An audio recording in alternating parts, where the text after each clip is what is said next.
kutaa magaalaa Bokkuu Shanan aanaa torban obootti waldorgommiin tapha kubbaa miilaa ispoorteessitoota aanaalee kutaa magaalichaa gidduutti gaggeeffamuu eegale. Ispoortiin mallattoo nageenyaa, jaalalaa fi obbolummaa akka ta'e addunyaan irratti walii gala. Akkasumas ispoortiin siyaasaa, ilaalcha sanyummaa, amantaa wal qabatan kamirraayyuu bilisa ta'e waltajjii uummanni kamiyyuu jaalala obbolummaa itti walii qoodudha. Bu'uuruma kanaan ispoorteessitoonni aanaalee kutaa magaalaa Bokkuu Shananii jechuun aanaa torban oboo fi aanaa Harooretti walitti dhufeenya obbolummaa gama ispoortiin jiru jidduu isaaniitti cimsuuf waldorgommii tapha kubbaa miilaa dirree aanaa torban oboo irratti qopheessan. Sagantaa jalqabsiisa tapha kubbaa miilaa irratti argamuun ergaa kan dabarsan bulchaan bulchiinsa aanaa torban oboo Obbo Daggafaa Yaamii ispoortii walitti dhufeenya hawaasummaa cimsuu keessatti shoora olaanaa qaba jedhanii dargaggoota aanichaa kallattii hundaan gurmeessuun fayyadamoo taasisaa jirra jedhanii taphni kubbaa miilaa guyyaa kanaas agarsiistuu tokko jedhan. Dargaggoonni kun zoonii hundarraa walitti dhufanii yoo waliin taphatan, yoo ispoortiin kun dirree kanarratti gaggeeffame ergaa mataasaa jaalala tokkummaa dabarsa. Sana qofa miti. Kana keessatti hojiilee dargaggoo irratti hojjetamu hunda irratti hojjechuudhaaf akka aanatti karoorfanne initiatiivii hawaasummaa keessaan dargaggoo duwwaa miti. Akkuma asitti argitan pileegiraawundiin kun asitti already sadarkaa xumuramutti dhufeera. Kana jechuun hojiileen misooma aanaa kana keessatti hojjetamu yoo dargaggeessanii nu tubame, yoo dargaggeessa cinaan dhaabbanne waan barbaadamu hanga barbaadamu san deemuu danda'a waan ta'eef dargaggeessa kana akkasitti walitti finnee jaalalaan tokkummaadhaan kaayyoo ispoortii mataansaa maalii hiikkonsaa kan jedhu mataansaa asitti hubachiisaa. Aanicha keessatti iddoolee mijatoo bashannanaa ispoortiif oolan adda baasuun xiyyeeffannoon itti kennamee hojjetamaa jiras jedhan Obbo Daggafaan. Dargaggeessi kun jaalalaaf tokkummaaf jenneerra.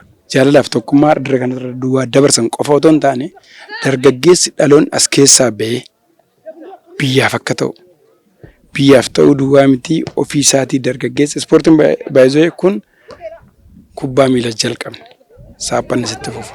San duwwaa miti shaakalli fiigichaas dhimmoonni tokko tokko hin ta'u dargaggeessa itti argitu amma warra dirreerra jirurraa kan hafe xixiqqaan immoo ijoolleen xiqqaan baay'een hedduun isaanii jira.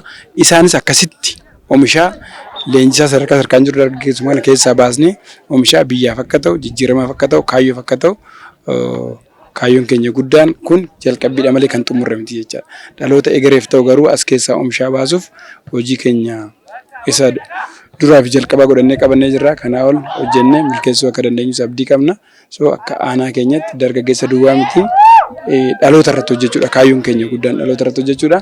Dhaloonni yoo irratti hojjetame bu'aa fiduu akka danda'u, yoo irratti hin hojjetamne garuu bittinnaa'uu akka danda'u beekamaadha. Kanaaf hojiin keenya inni guddaan dhaloota irratti hojjennee baasuudha.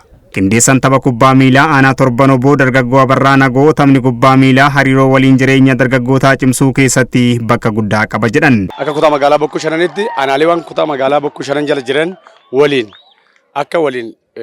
ji'a caamsaa kana akka waliin taphatan aanaalee kana keessa dargaggoota hedduutu jira. Akka kutaa magaalaatti dargaggoota hedduutu jira. Aanaaleen kun yoo walitti dhufe tokko wal barata. Dargaggoon aanaa Awaash keessa jiru, aanaa torban oboo keessa jiru, aanaa Harooretti keessa jiru illee maaliif yoo waliin taphate as keessatti illee taphattoonni hedduun boru abdii biyyaa ta'an akka kutaa magaalaatti haa ta'u akka magaalaa Adaamattis dorgommii jiru as keessa namoota hedduu baasuu dandeenya. Kanaaf akkaataa kanaatiin akka kutaa magaalaatti akka kutaa magaalaa Bokkuu Shananitti wal dorgommii kubbaa miilaa kana qopheessinee aanaaleen jiru kuni waliin ta'ee akka waliin taphatee as keessatti illee wal barachaa akka deemanidha. Jaalalli guddaan keessatti akka uumamuudhaa fi haala kana gubbaarra dhaabbanneeti qaama hoggansa aanaa keenya faana taane sagantaa kana qopheessine sagantaa bareedaa kana guyyaa irraa qopheessine wal dorgommiin kun kan gaggeeffamu gareewwan kudhan gidduutti. Kanaaf dargaggoonni kun bakka 10tti aanaalee garaagaraa irraa dhufanii garee 10 gidduutti wal dorgommiin kun yoo xiqqaate ji'a tokkoof torbee lama oliif kan itti fufu ta'a jechuudha. Ispoorteessitoonni taphicha irratti hirmaatanis gama isaaniitiin ispoortiin fayyaa namaa eeguu irra darbee dargaggoota gidduutti mira jaalalaa fi obbolummaa uumuu keessatti shoora olaanaa qaba jedhan. Taphni kubbaa miilaa kun ji'a tokko oliif kan turu ta'uu sagantaa ba'eerraa hubachuu danda'ameera.